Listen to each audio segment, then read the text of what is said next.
The tent is quiet, but the air is thick with tension.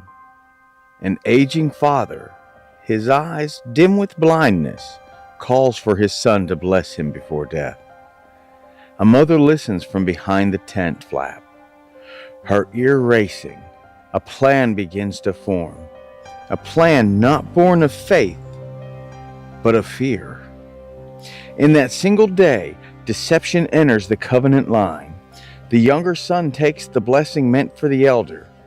But in the chaos and confusion, one truth remains unshaken. God's purpose stands. The covenant promise moves forward, not because of man's schemes, but because of God's sovereign choice. Morning, everybody. In this episode of Remnant Teachings, we're going to be talking about Esau and Jacob and the deception that played in there some. But there was a blessing that was given in this instance that could not be undone. This is the story of Jacob, the chosen vessel. And what we're going to do is we're going to be reading out of Genesis chapters 27 and 28 this week. We're not going to read all of it, but I'll begin here. This is Genesis chapter 27, verse 1. When Isaac was old and his eyes were dim so that he could not see, he called Esau his older son and said to him, "My son." And he answered, "Here I am." He said, "Behold, I am old. I do not know the day of my death. Now then, take your weapons, your quiver, and your bow, and go out to the field and hunt game for me. And prepare for me delicious food such as I love, and bring it to me so that I may eat, that my soul may bless you before I die." Now, Rebekah was listening when Isaac spoke to his son Esau. So when Esau went to the field to hunt game and bring it, Rebekah said to her son Jacob, "I heard your father speak to your brother Esau. Bring me game and prepare for me delicious food, that I may eat it and bless you before the Lord before I die. Now therefore, my son, obey my voice as I command you. Go to the flock and bring me 2 good young goats, so that I may prepare from them delicious food for your father, such as he loves. And you shall bring it to your father to eat, so that he may bless you before he dies." So right now, we have Isaac getting so much older. It's time for him to pass his mantle on to the next generation. And as we'll learn a little later in our history, this is a point in time where there was a definite right to being the eldest son. But one thing to keep in mind, too, is Esau already traded his birthright to Jacob for a bowl of red stew. But let's see. So I'll continue here. Then Rebekah took the best garments of Esau, her older son, which were with her in the house, and put them on Jacob, her younger son. And the skins of the young goats she put on his hands and on the smooth parts of his neck. And she put the delicious food and the bread which she had prepared into the hands of her son Jacob. So he went into his father and said, "My father." And he said, "Here I am. Who are you, my son?" Jacob said to his father, "I am Esau, your firstborn. I have done as you've told me. Now sit up and eat of my game, that your soul may bless me." But Isaac said to his son, "How is it that you have found it so quickly, my son?" He answered, "Because the Lord your God granted me success." Then Isaac said to Jacob, "Please come near that I may feel you, my son, to know whether you are really my son Esau or not."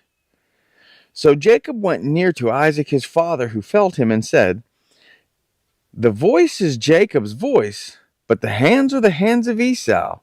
And he did not recognize him, because his hands were hairy like his brother Esau's hands. So he blessed him. So we have this deception, and I kind of always thought of this as kind of like the Little Red Riding Hood deception, only a little bit in reverse, because Isaac's the one, his eyes are dim, he can't see. Obviously, there's not much wrong with his hearing at this point, because he identified, you sound like Jacob. You look like Esau. You smell like Esau. You feel like Esau. To me, it's best. but boy, you don't sound like it. But here I am, I'm eating this wonderful food. So I guess the next thing for me to do is go ahead and just let's move forward with the blessing. So now the blessing is done and Isaac leaves. So we continue. As soon as Isaac had finished blessing Jacob, when Jacob had scarcely gone out from the presence of Isaac his father, Esau his brother came in from hunting. He also prepared delicious food and brought it to his father. And he said to his father, "Let my father arise and eat of his son's game, that you may bless me." His father Isaac said to him, "Who are you?" He answered, "I am your son, your firstborn Esau." Then Isaac trembled very violently and said, "Who was it then that hunted game and brought it to me? And I ate it all before you came, and I have blessed him. Yes, and he shall be blessed." Esau said to his father, "Have you but one blessing, my father? Bless me, even me also, O my father." And Esau lifted up his voice and wept. This whole debacle has gone downhill very quickly. Rebecca, I knew that it would. She knew it would. So let's go ahead and we'll continue a little bit here. Now Esau hated Jacob because of the blessing with which his father had blessed him, and Esau said to himself, "The days of mourning for my father are approaching, then I will kill my brother Jacob." But the words of Esau, her older son, were told to Rebekah. So she sent and called Jacob, her younger son, and said to him, "Behold, your brother Esau comforts himself about you by planning to kill you. Now therefore, my son, obey my voice. Arise, flee to Laban, my brother in Haran, and stay with him a while until your brother's fury turns away." As we said a minute ago, this plan went south quick. And right now, Jacob might be safe for a minute. But everyone knows that Isaac's death is coming near. And Jacob needs to leave because it might be the same day that Rebekah would be mourning two deaths. So, Jacob is leaving. He's on his way. And let's continue. So, Jacob left, and this is Genesis 28, starting at 10. Jacob left Beersheba and went towards Haran. And he came to a certain place and stayed there that night, because the sun had set. Taking one of the stones of the place, he put it under his head and lay down in that place to sleep. And he dreamed, and behold, there was a ladder set upon the earth.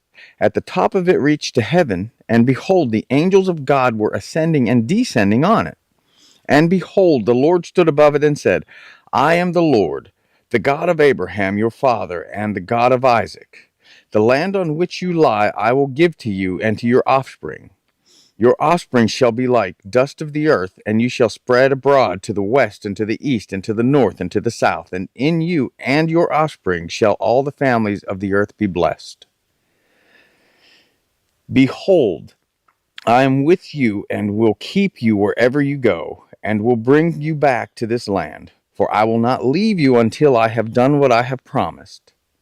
Then Jacob awoke from his sleep and said, "Surely the Lord is in this place, and I did not know it." And he was afraid, and he said, "How awesome is this place! This is none other than the house of God, and this is the gate of heaven."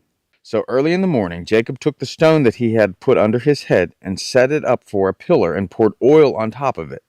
He called the name of that place Bethel, but the name of the city was Luz at the first. Then Jacob made a vow, saying, "If God will be with me, and will keep me in this way that I go, and will give me bread to eat and clothing to wear, so that I come again to my father's house in peace, then the Lord shall be my God, and this stone which I have set up for a pillar shall be God's house. And all that you give me, I will give a full tenth to you." All of this transpiring, like we said last week, we're still in the middle of the Bronze Age. We're not out of the Bronze Age yet. And by Bronze Age, this is where they learned that if they take tin and copper and they can make bronze. So we're in a different culture than we live today. And Haran, where Jacob fled, is up near like Mesopotamia area. And if you recall, this is a land that is rich with idol worship. And we've talked about a lot of that with the giant ziggurats that they would put up. So, and the ziggurat's going to come into play here with the ladder. See, to leave Canaan at this time was to leave the land of promise. But God, when he met Jacob, he didn't meet Jacob in a temple or in an altar. He came to Jacob where Jacob was. And this is how God is sharing with everyone that my presence is not limited by borders or altars or locations, but it says that I am the God who will meet you where you are. But the politics of this time, they were a little bit different. And we talked about this a little bit in our last video, how the land of Canaan was made up primarily of a bunch of city-states. And some of the bigger city-states was Hazor, Megiddo, and Gezer. And these were just a network of independent yet fortified cities. And the leaders of these cities were like a Saran or also a prince. So it was, one family, and then you would break off and have another kingdom, and that would be a family. So most of these kings throughout the land are probably related in one aspect to another, cousins, relatives to that way.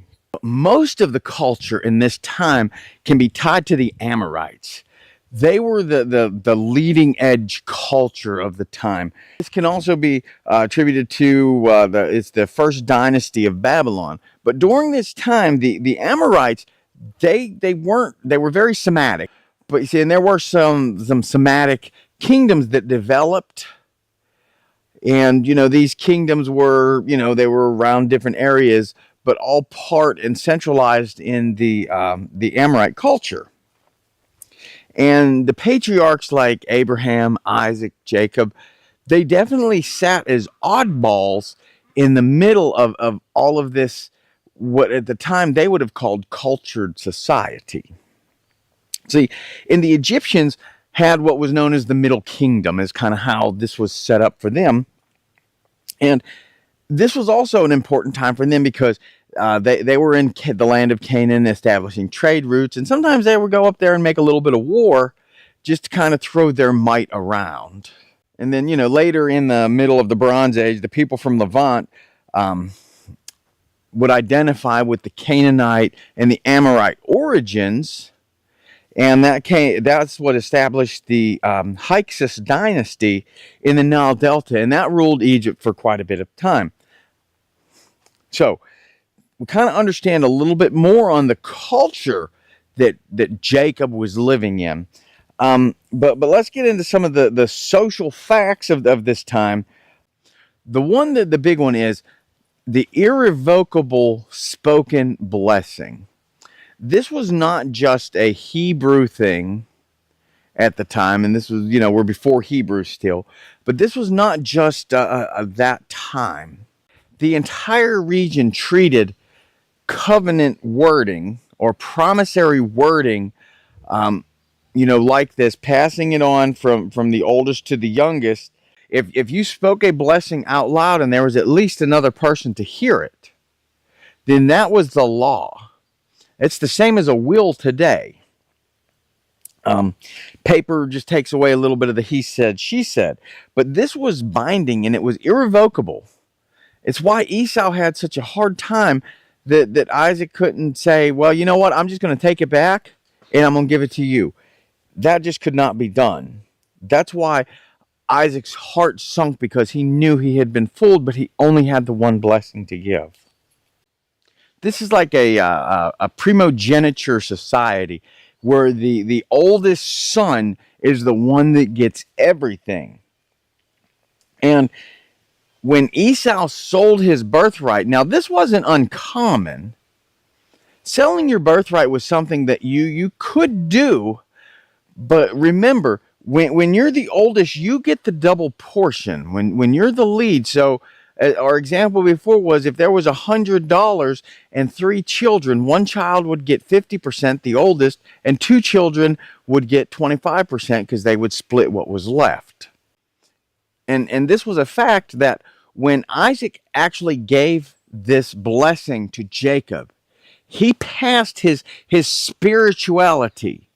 He passed a part of his spirituality. That's not something that you can take back and give to someone else. So there was an actual spiritual gift that was handed off, which gave that double portion. So now not only did Jacob get the rights of the eldest, but now Jacob took the blessing. He got a full double portion. But something else that made Jacob's group really stick out was they were kind of a semi-nomadic group. In this time, civilized society now had dwellings. There were cities set up, temples, stores, shops, very much like today.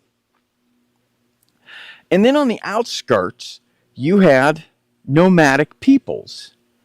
And what separated Jacob and Isaac a little bit was Isaac only moved as much as he had to, but he kept his nomadic ability in check. So he always had the tent and always was able to pick up and leave if he had to, until finally he hit the one place that he said, this is where the Lord wants me to be.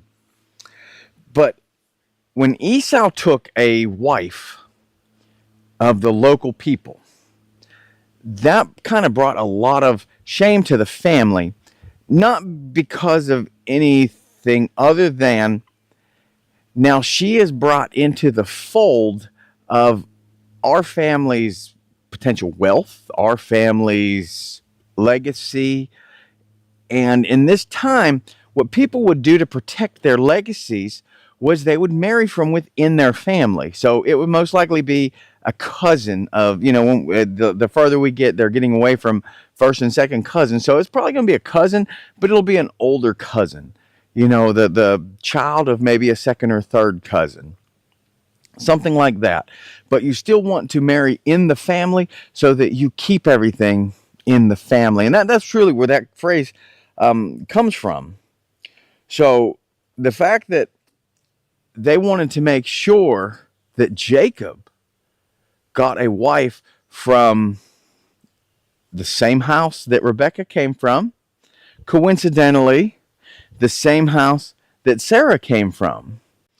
But the one word that I really wanted to look up, because I was curious whether ladder, if the word that they used at that time was actually ladder, or if there would be something else that could represent it better. Because the more that we understand about technology, I think about an older, unadvanced group of people trying to explain it. But the whole ladder principle, I wanted to know if that translated over the same as like a ladder you climb up a house with. And here's what I found out. Yes, it does. The Hebrew word for ladder is sulam. And this word, at least in Hebrew, only appears once in the Bible. And that's right here. See, because the importance of this and the dream, how you could, how did he know how to interpret this dream? Well, because in this time, all of the ziggurats that were built, they were believed to be stairways to walk up to the gods. And what this is doing, this ladder, what makes it so significant is the ladder is showing it's a bridge between heaven and earth with angels going up it and down it. And we'll talk a little more on that here just shortly. But, as we're looking at some of the Hebrew stuff, of course, we have berit, and all of the words that we've already talked about are still coming into play here. From our translations. So don't forget those just because we may not mention them again in the lesson. They're all important and many of them carry forward. That's why I select them. This is the only one that we'll only ever use this one time. We'll see it again, but it's in Greek. But now let's kind of go into our Bible study just a little bit. And this is Genesis 27 and 1 through 29. I'm just going to pull this little portion out. This is when Isaac's eyes were dim, and he was calling for Esau to prepare him some food. And Rebekah overheard this and was like, okay, I got to come up with a plan. And then Jacob disguises himself, that whole story. Well, this is one of the most troubling yet important scriptures in all of Genesis.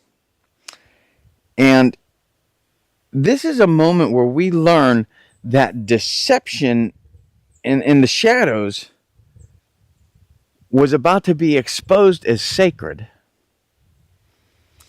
God allows this to happen, and his purpose is going to unfold through this deception. See, the blessing that Isaac gave Jacob, it fully mirrored the covenant that God made with Abraham. It was a dominion over nations, abundance of grain and wine, and the promise, the prophetic promise, cursed be those who curse you, and blessed be those who bless you. But what Isaac didn't realize, and Jacob didn't see this yet either, was the covenant line was never about human worldliness. Directly from the womb, God declared, the older shall serve the younger. This was in Genesis 25:23, when Rebekah was questioning why it seems these two babies were fighting so hard in her stomach. And God's purpose, man's manipulation had no part in this. This was already stated from the womb. So even though we look at this and we can identify this as a deception, obviously this deception was part of the plan. But then what happens after this, okay? So Esau, he comes back and he figures out, oh my goodness, my blessing has been stolen. And this is Genesis 27, 30 through 46. And Esau, I mean, I understand this. I feel for him. He was a young man, and very ignorantly he sold his birthright. So I don't get that, I take away the double portion for me. And then his younger brother and mother trick him out of the rightful blessing that he should have received, according to the tradition. But we'll learn later, especially when we start talking about the kings and we get into Saul and David. I know that's something that a lot of people are watching. And we learn that God looks at the heart. And that is what this is. Jacob's heart was going to be better than Esau's heart. That is why Jacob was selected. Jacob fled to Haran, and this is we're going to get into. This is Genesis 28, and this was 10 through 22. And Jacob fled for Haran, and he stopped for the night. And he used this one stone pillow in the area, laid it down, and what we find out is that Jacob was actually camping in a holy place. Now, seeing that he led Haran, I'm wondering if he wasn't somewhere around where the Oak of Moreh was. I would imagine that the time that Abraham was there, I mean, the oak tree should still be there, but I was curious whether this may be, maybe he crossed to where the Oak of Moreh was, or maybe he was at the same river where we'll see in future where Joshua sees the Lord's the leader of the Lord's army standing in the river. But we'll get into that here. The important part with this right here is when Jacob awoke and he's like, surely the Lord God is in this place and I didn't know it. Sometimes if we have a good spirit and we can discern it, you'll go to a place and you'll feel the place. Oh, it just feels so wonderful. I'm not bragging on our place here, but when we do get visitors that come and visit Jennifer and I, they love the feeling of our place. And it's because we ask the Lord to bless everything here continually. We ask the Lord to bless every guest that comes on the property. And we try to keep these feelings so that, this may not be hallowed ground, but we do try and keep this as a sanctuary. And that's essentially where Jacob was. He just didn't know it. He couldn't understand it. And when the Lord visited him that night, that is when the Lord showed him that there is a gateway. There is a passage between heaven and earth. And we're all going to get to see this open again. And I'll tell you, in John 1:51, Jesus tells Nathanael, "You will see heaven open and the angels of God ascending and descending upon the Son of Man." So Christ is the ladder that Jacob saw, but he saw it as a ladder, not as the Messiah that was to come. You know, Jesus, he was definitely pointing back to Jacob's dream. There's no way around that. And he was declaring himself the ladder. He was telling Nathanael, I'm the ladder, man. I am the gateway. I am that passageway between you and God. There I am. You have direct access to God through me. This is where the covenant with Abraham has this perfect fulfillment. So now the sacrifice of animal blood is no longer required. All that is required of you, and it's so simple, and people don't understand. One, you have to acknowledge Jesus Christ is the Son of God. And two, you have to accept the fact that he gave his life for yours. That's it. You accept Christ into your heart. Jacob's story is one that does teach us a couple, valuable truths about God's grace. One is God's purpose stands.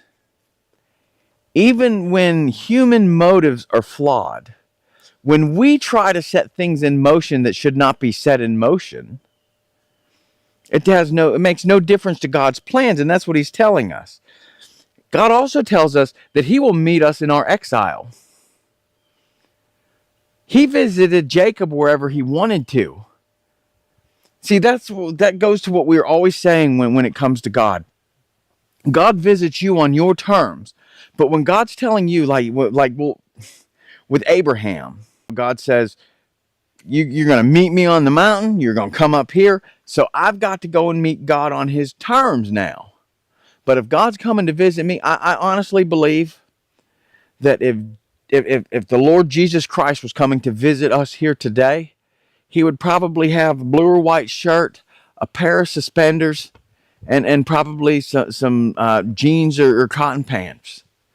Visit us on our terms, in our day, in our style, in our way. That is what God keeps showing us, is that he comes to us, and it's our turn to show the same respect and go to him on his terms. And finally, that God's presence bridges the gap. Through Christ, the ladder between heaven and earth is it's just there. It's an open doorway now. Confess Christ as Lord, and the ladder is there for you. Like Jacob, we might deceive, run.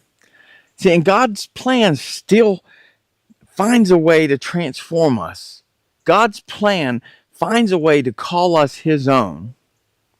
And God's plan finds a way for people to have forgiveness. See, when Jacob was accepting this promise from God, what he said is when he left, he wanted to come home to a brother that wasn't trying to kill him. And if that was to happen, he would know that truly that is the one true God, and that what was expected of him was blessed. But in the 1970s, early 1970s, Peter Hamill told the story. It became a very famous song, but the name of the song is "Tie a Yellow Ribbon Around the Old Oak Tree." And this was a song that was written about, the original story kind of goes where there was a man that he had committed some crimes. And that's not important what he did. And he was married, and he was in prison for about 2 years. And when he got out of prison, or was getting out of prison, he would send messages to his wife saying that if you have forgiven me, if I am welcome back home, I want you to tie a ribbon on the oak tree that's out front. And if I see a ribbon on that tree, I'll know that I'm welcome back home. And a little time passed. The guy gets his release from prison. And as the bus is taking him home, the man looks out the window and he breaks down in tears. See, he didn't see just one tree with the yellow ribbon tied around it. What he saw was hundreds of yellow ribbons tied around hundreds of trees. It was more than the, yes, you're welcome. It was essentially saying, I want you back. And that's exactly what happened when Jacob came home. And Esau sees Jacob and he's like, my brother, I haven't seen you in forever. The best of what I have is what I can offer you. This image of extravagant forgiveness, it actually became a national symbol of mercy and reconciliation. And this is the same message that Jacob received at Bethel. This is the same message that Esau gives to Jacob when he comes home. Jesus is the bridge. He's the Salam, the prince, the king between heaven and earth, and between guilt and restoration. Father, many of us are like Jacob, striving, scheming, running. But your grace finds us in the wilderness. When the ground beneath us feels uncertain, remind us of the ladder you set up from heaven to earth.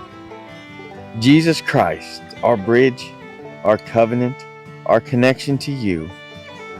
Teach us to trust not in our strength or wisdom, but your sovereign purpose. And Lord, may we, like Jacob, awaken to say, surely the Lord is in this place, and I did not know it. Amen. Guys, thank you so much for joining us in this episode. Next episode, we're going to continue on Jacob's journey as he meets Laban. And let's just say it takes one to know one in this situation. But God shapes him into Israel here. And Israel, we'll find out why that means the man who wrestles with God. But until then, walk in grace, walk in covenant, and walk as part of the remnant. If these teachings bless you and you feel led to give, your support helps us share God's word freely. Scan the QR code to partner with us in this ministry. Thank you, and God bless.